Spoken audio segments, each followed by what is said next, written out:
Hi, everybody. Welcome back to this week's episode of the City Confessions. Today, I have Berto Calkins. He is a vegan social media content creator from New York City. We actually met in January of this year, I believe, when we went to St. Lucia. And he has a podcast, so we definitely clicked on a New York vibe. And here he is today. So, hi, Berto. How are you? I'm doing great. How are you, Marianne? It's good I'm to doing be here well. again after a long time of not seeing you. So yeah, it's pretty dope to be Mhm. here. I And I appreciate think it's crazy because we were both in Puerto Plata, Dominican it. Republic, literally like a week ago. We missed each other, but I know. again, like how small the world is that? Exactly. I love that place too. Dominican Republic is great. I got Mhm. myself a nice little tan and I'm ready to get back to my regular routine. Yes, you look good. Thank you. Thank you. Okay, so why don't we start by having you introduce yourself to my listeners? Tell us who you are and what you do, and what is your relationship like with New York City? Okay, so I'm Berto, and I was born and raised in New York in the Lower East Side, actually. I currently live in Brooklyn, but I'm from the Lower East Side, and I'm a content creator. I do YouTube videos, I do TikTok, I do Instagram, I do a lot of things, but as far as like income goes, I work with other brands. And before that, I was a personal trainer for a while. So I've been heavy into fitness for like a long time. And I became vegan kind of accidentally. It just was a gradual progression. So I accidentally became vegan because when I moved to California, I was living with somebody, my ex, technically my ex. It was a little complicated situation, but she was pescatarian for maybe a couple years before I moved out there. And then when I moved out there, I was just like, all right, let me just try something new, something different. I've been open to like changing my eating for a while. So I was just like, whatever, I'll try something new. So I decided to go pescatarian. And I did that for 2 years. And then after that, I went vegetarian. And it's because we went to a supermarket and we went to get like tuna steaks, which we normally would get. But this tuna steak was kind of like changing color. Like it wasn't the normal color of a tuna steak. So we brought it to the associate who was really cool, nice guy. And we asked him, we're like, yo, is this okay to buy? And he was like, nah. He was like, to be honest, there's been so many recalls with the fish here. So he was like, don't buy it. And then it got us starting thinking about like the mercury in fish and like seafood. So after that, we went vegetarian and did that for like 4 months and became vegan after that because after I read an article that said that it was bad karma to like eat animals or consume animals in any which way. So I personally felt that. I was just like, I feel like I'm gonna be a hypocrite if I continue to like use animals in different ways after like reading that and then went vegan and I just made like 8 years of being vegan, so it's been a while. Mhm. Well, congrats on your, I guess, vegan anniversary of a Thank you. lifestyle. I would love to know that transition. I understand why you became vegan, but were there any parts of that journey where it was difficult, or did it just honestly come really smooth to you? It was pretty easy. It was interesting because every time I gave something up, I would be like, oh, as long as I have this, I'm good. So let's say, for example, when I gave up like beef and chicken, I was like, oh, as long as I have shrimp, I'm fine. As long as I have salmon, I'm fine. But then I gave that up. And then I was just like, all right, into my like pastries. I love snacks. So I was just like, as long as I have my honey buns and my bear claws, I'm good. I'm good. But then I gave that up too. And I would just keep on finding different replacements. And that just was my progression. And I'm a person who doesn't like to feel like I need something. So like I like to have some detachment in anything, everything that I do. So it felt good to feel like I'm not relying on something so heavily. So yeah, that was my progression. It was pretty easy for me, also because I had somebody who was vegan with me. I know it's difficult for people who are like in relationships sometimes that are like one eats meat and then the other is like trying to be more plant-based, and that poses so many different issues. And for me, because I had somebody who I can relate to in that way, it was fine. Yeah, I think support is really, really important. But I would love to dive deeper into the mindset because when I'm hearing you speak about that transition, people could be like, okay, that's easier said than done. But the Mhm. way you approached it was saying, okay, at least I have X, Y, and Z, right? And then that kept becoming smaller and smaller, or maybe you replaced it with, other things that were part of the vegan lifestyle. Mhm. But it sounds like you have such a interesting mindset, and I'm curious to know, like, how did you cultivate that Mhm. growing up? Because I'm a New Yorker too. I also grew up in Yeah. the LES, and I feel like we're definitely resilient creatures. Uh-huh. But has there been a specific incident growing up or anything that you can pinpoint where you were like, okay, this is the moment I chose to look at life this way? Mm. I don't think it was in a specific event, Mhm. but I think overall my personality is like I'm very much introverted. I'm not socially awkward, but I just love being by myself. And with that, I make decisions that are independent of other people's Mm. thinking. So it could be everybody who's going this one way, and then I'll go this way. And not to say that I don't go that way sometimes.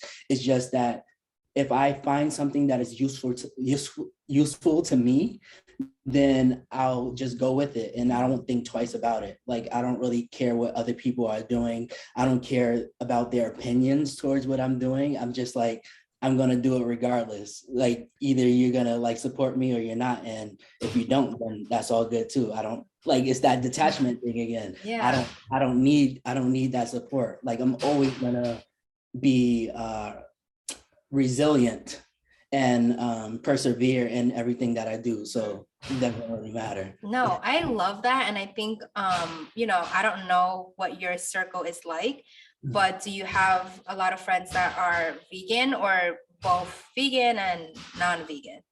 It's so funny because I literally just posted a TikTok about how important it is to have different people that you can relate to in different ways. So I have vegan friends, I have non-vegan friends, because oftentimes it's like you will find, and it's a little bit different now, but like once you start growing in a different way, like let's say social media, then you find that you're around people that you can't necessarily relate to.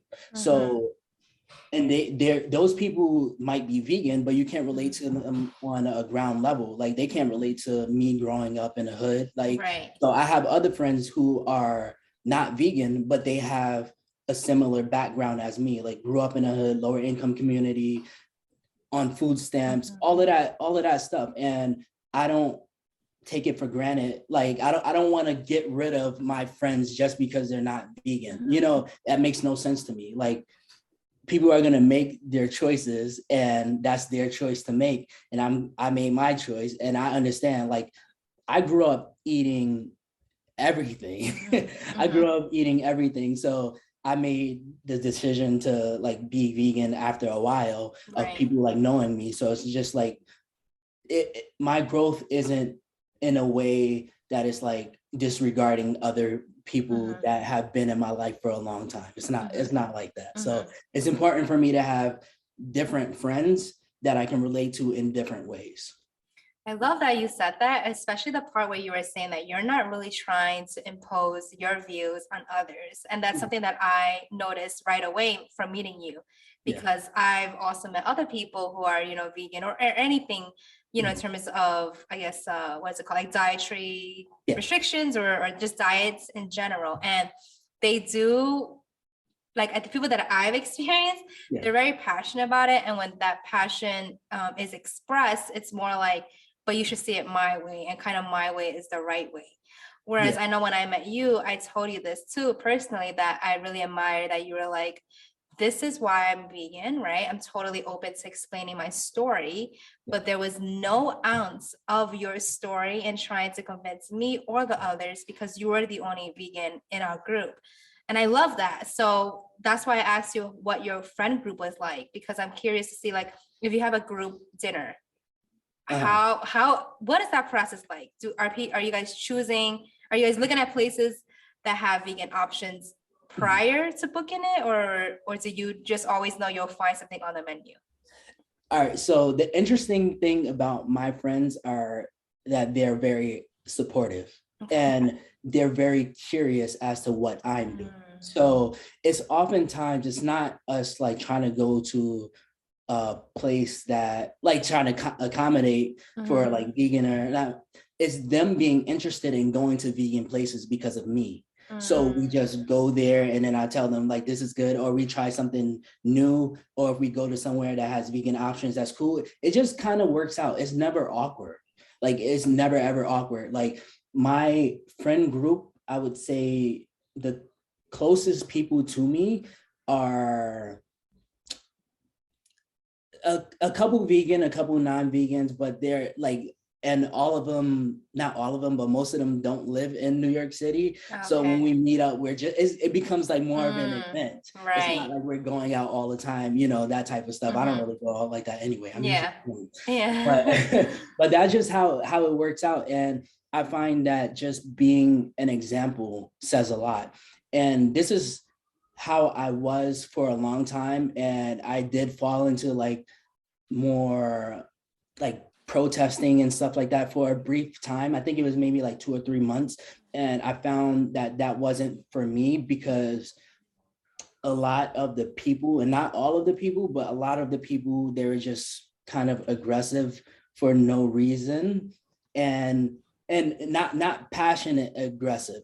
Like you can tell when somebody's passionate about something often versus when somebody has been bullied as a kid and they're trying to put that on somebody else. That's what it felt like for me. It's just like certain cops, you know, or people that become cops and they treat people a certain way. I'm just like, oh, I know how you grew up. You got punked as a kid, and that's why you're going about things in this way. So it wasn't for me, and I wanted to reach a certain type of person. I wanted to reach people that look like me, and it's often through the food. I want to be an example of what you can like eat if you are interested in eating more like vegan food and whatnot, and not putting pressure on it. I'm really trying to get like people's opinion on it, you know. That's why I started this series called Hood Dudes Try Vegan Food, with people from my hood that are not vegan, but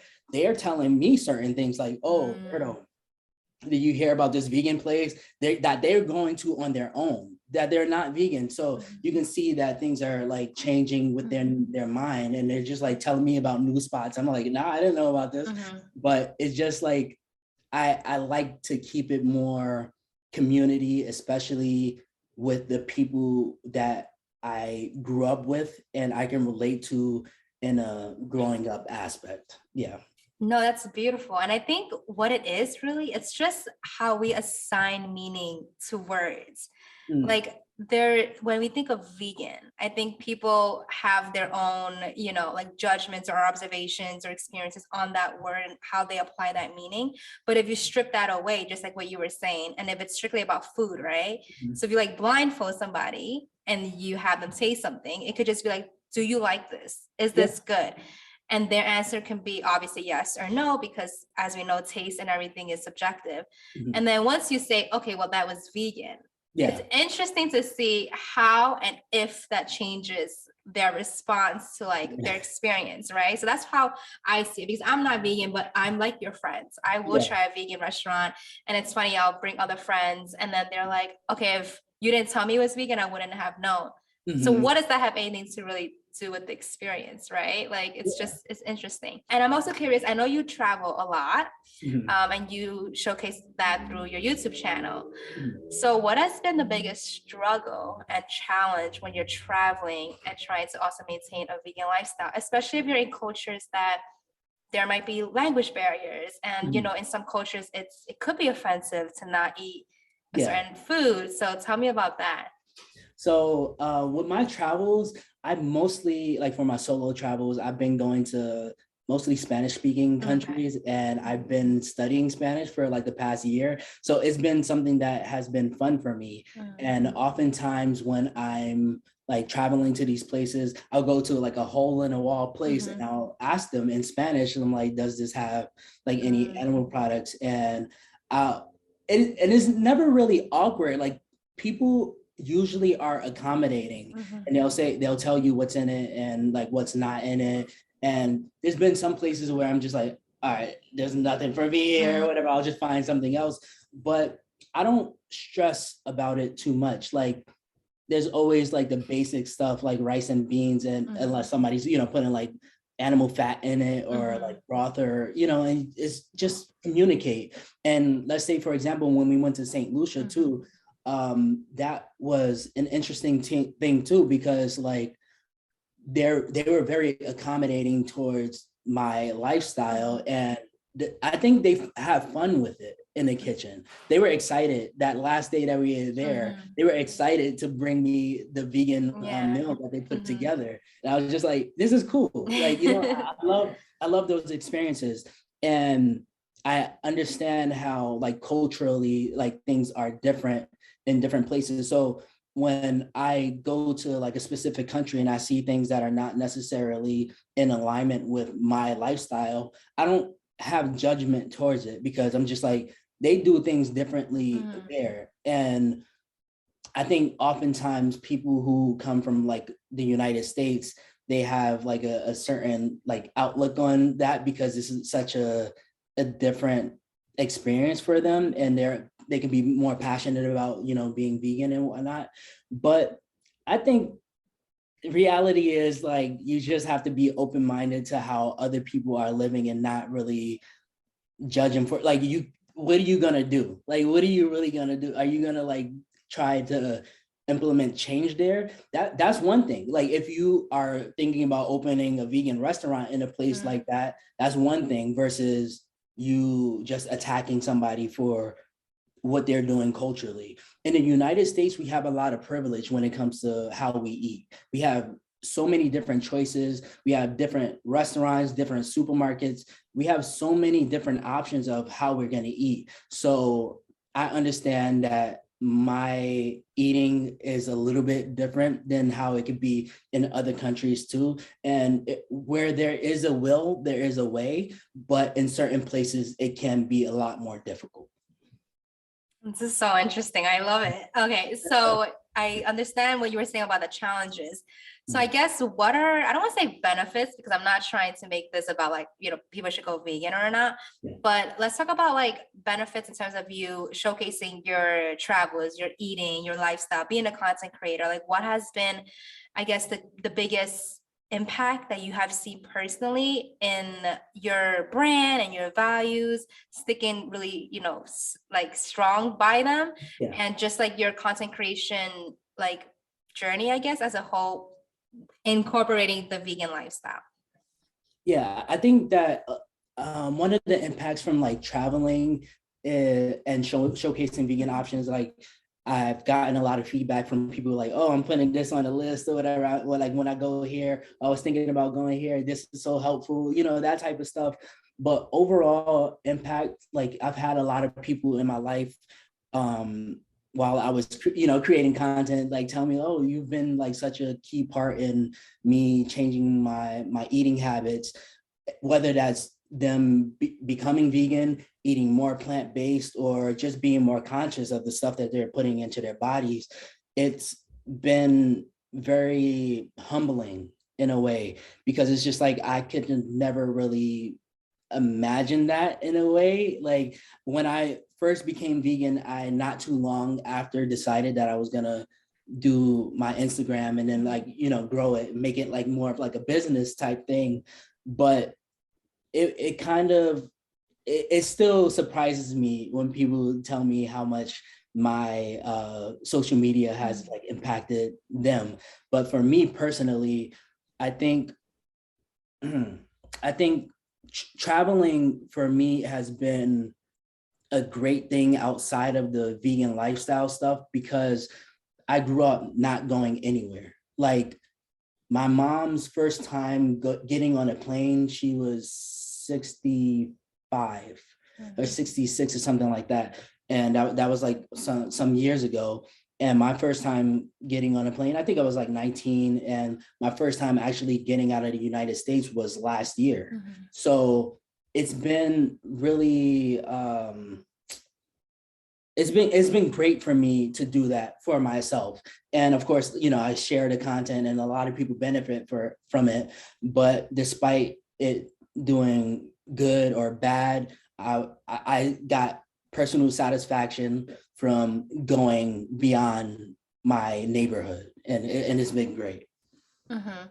Yeah. I'm so happy you transitioned into that because I know we spoke a lot about like veganism and kind of what you do and all that. But my whole point of the podcast is to like invite guests to talk about who they are. But more than that, it's like you are not identified as a vegan content creator, right? Like, that's like maybe a part of your identity in a way. Yeah. But I would love to know like Berto. So it's like in this moment as we are recording, if you can share with us like what is stressing you out just as an individual. And it can be something that's personal or professional, whatever, you feel comfortable sharing. But I think a lot of New Yorkers, like I'm stressed all the time, like all the time.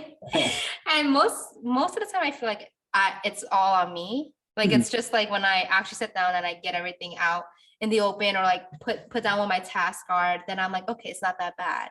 Yeah. But New Yorkers are just like always stressed out. So I'm curious to know, like for you right now, I know you just came back from your trip. Where is your mindset in this moment?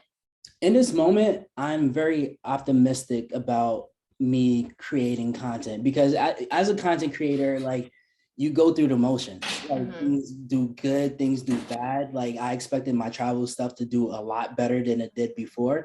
I mean, than like my previous content, whereas people were more so married towards like the vegan specific, like what I eat in a day's type stuff. So that was stressing me for a bit until I was just like, oh no, don't forget, this is also for you.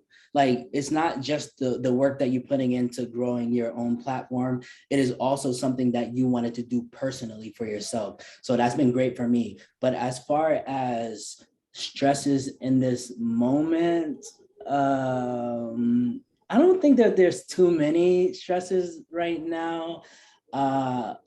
We just did re-sign this lease, which was a debate. We were trying to figure out. Did your rent go up? Yeah, just by $100, but kind of technically a little bit more than $100. Well, more than $100 because we did get a couple free months.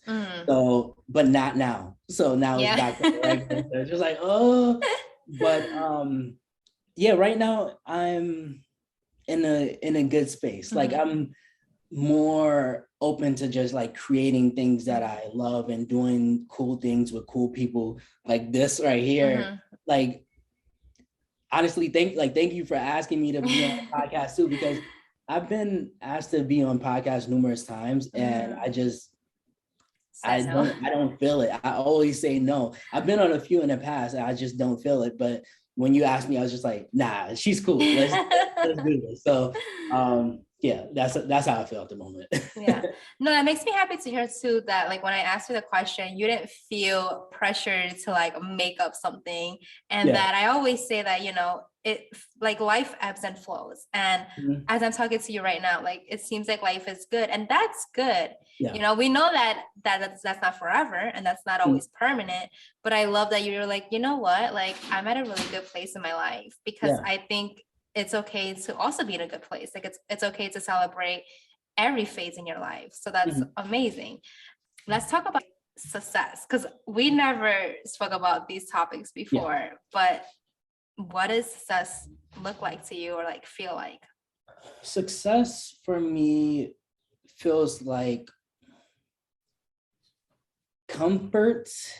I mean, that's kind of general too, but it's like not stressing about bills, not stressing about basic bills, and then also being fulfilled in your career. That is one of the like main things for me. And I've struggled with it too, where it's just times where I'm just like, I don't like doing what I'm doing right now. And this is like social media stuff too. Like right now I feel good about it, but you would ask me a month ago, I would have been like, I don't want to do this right now. Like and me naturally being a private person, people on social media, they want to dig into like every aspect of your life. And I'm not with that. Like if I could do things all over again and be behind the scenes, I probably would, to be honest. And even at this stage in my life, if I had the money like coming in and I'd be behind the scenes and you don't really have to see my face, I would be happy with that too. That's just how I am. Like, I'm not gonna like sugarcoat it. That's just what it is. And it's not to say that I don't appreciate my platform and I don't appreciate the people that follow me and get like help from the things that I do. I just am a naturally private person. Like, I don't there's a lot of my life that I don't show, that people don't know about, like my family. They don't know about my daughter. They don't know about so many different aspects of my life because I want it that way. So I need to be able to maintain that for myself. And that keeps my sanity. If I was to actually give everything, then I would feel like, what is there left for me? You know, that type of thing. So I don't know. No, I'm nodding in agreement because I literally feel the same. And I know people here who might hear this might be in shock too. But I personally have been Instagram for 10 years. Like, I've had my account since 2011. And again, I'm so grateful, so grateful for my platform, for the opportunities, people like you that I've met. Like, it's been amazing. But there comes a time when people don't realize that when you've been on Instagram for so long, you are growing as an individual, right? And then the platform is also growing. But it's like, how is that relationship, forming and changing? And I feel like I've been super private as well. And I think that's why I started this podcast. Before doing video, it was just audio. And I felt like I need to be able to like kind of speak my truth. Like, there were so many things that I was like, people don't know about me. And it's better if it's through a conversation. It's better through audio. You can be more vulnerable. But when there's like video, and I'm talking about more of like stories and like content, it's like, I'm not saying it's fake, but it's just also not real. I agree with that. And I feel like with my podcast, I completely relate to you when you said that, because I feel like sharing the stuff that I shared on my podcast, which is more personal to me, it just feels like you can be more of yourself. And it feels like less pressure too. It's just like, I don't know if you look at your numbers, but I don't really be looking at my numbers like that when it comes to podcasts. I'm just like, I just want to talk. Like, this is a passion project for me, Exactly. And I think once, and I of course, like I've done some brand like sponsorships through my podcast, but I think once it becomes like more of a thing, that's when it starts, your podcast or whatever content starts to suffer a little bit if you're constantly looking for that. I think once money really gets involved into like certain art or content, like it changes things a little bit. And with my podcast, it's still me, do like saying whatever I want, and it's personal to me, and I don't feel like much like pressure in doing it. Whereas with Instagram, that's like the moneymaker. YouTube a little bit, not very much, but like it's a little bit different when it comes to those platforms versus like being on your podcast, Yeah, no, I love the messaging that you just like said. And it's about like holding on to certain things for yourself, just for that, just for yourself, because it creates the sense of like, it's not even pride, but it's like security within yourself. It's like what you were saying, if you give everything away, like what do you have left, right? Like, and I think when you give so much away, you're also giving away your power. You're giving away your power to other people to take, to judge, to do whatever they please. But it's like, you also have control of how much you give. So Exactly. it's finding that balance, and it's definitely hard, but I love that you just shed light to that, because I'm sure a lot of people who even, watch your videos or follow you have no idea that like this is a big part of our jobs. It's huge. And like even with traveling and doing YouTube and stuff like that, like I would have to constantly remind myself, like, all right, Berto, put the camera down, like actually experience the experience, like be present. And it's fine. Finding that balance, it just helps so much. And I think oftentimes if you're like a person who's just like constantly working and trying to like satisfy people, And in the things that you show, it like you suffer. You suffer quite a bit. So you have to like be very like mindful of that. No, absolutely. So as we are wrapping up, I love to ask my guests to share a confession because my podcast is called The City Confessions. And this can be anything. It can be something silly, something deep, something related personally or professionally. But Berto, if you can share a city confession with all of us, what would that be? All right, I'm gonna have to think about this for a little bit. Yeah, I know people always get stumped. Yeah. All right. What is something maybe like people don't know about you, or that you're like a fun fact or a misconception or an insecurity, a fear, any of that? I'll share a fear. Okay, so I'm named after Roberto Clemente, who's actually a baseball player who passed away in a plane accident like years ago, trying to deliver supplies to Nicaragua, who had a natural disaster. I think it might have been an earthquake or something like that. So for the longest time, I was scared to get on planes. And even now, at this moment of me like still traveling, I still get a little bit like scared about being on planes because I'm just like, I don't want to die the same way. And it's like sometimes I would think about it, like if I'm in a plane, I'm like, yo, I don't know, like this thing is like making a too much of a turn. I'm like, what if it goes to the water? I'm just like, all right, close the window, listen to music, and then zone out. So I guess that's a confession of mine, that I am afraid to die in a plane crash, but specifically in a water because I can't swim. I can't swim either. We bonded over that, but Yeah, that's actually a valid like fear and confession. yeah. I think like if somebody had my name as well, it's like, you're not them, but there's also like, Yeah. wait, like that's also my name. So I totally can like understand. I think it's super Yeah. valid. So thank you for sharing that. And then in the No. end, I do a quick fast round related to New York City. So the questions I ask, you can answer in one sentence or one word maximum. Okay. So if you can describe New York City in one word, what would it be? One word? Mhm. Can I hype in 2 words? Yes. Beautiful chaos. I love it. What's your favorite thing about New York?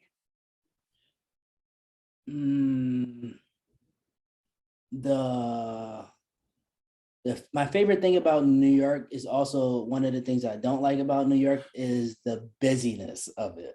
Okay, well then you answer both questions, because my next one was going to be what's your least favorite. And then this will be interesting. What's your favorite go-to spot? Like restaurant, cafe? My favorite go-to spot, I would say at the moment, I have to think about this real quick.